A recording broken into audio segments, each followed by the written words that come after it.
আজকে এসেছি জগতের নাথ জগন্নাথকে দর্শন করার জন্য, যার জন্য আমাদের পুরী আসা। লাকিলি আমরা এমন সময় পৌঁছালাম যখন ধ্বজা পরিবর্তন হচ্ছে। অনেকে ধ্বজা পরিবর্তন দেখার জন্য অনেক দুপুর থেকে এসে দাঁড়িয়ে থাকেন। প্রতিদিন 4টে থেকে 5টার মধ্যে এই ধ্বজা উত্তোলন করা হয়।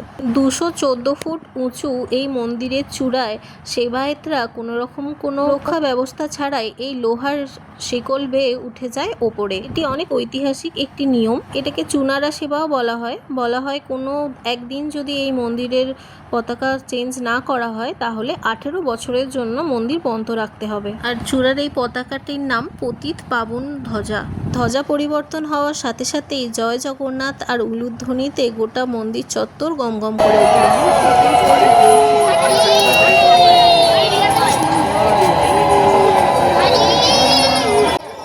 আমরাও ভীষণ লাকি যে এটা চাক্ষুষ আমরা দর্শন করতে পারলাম।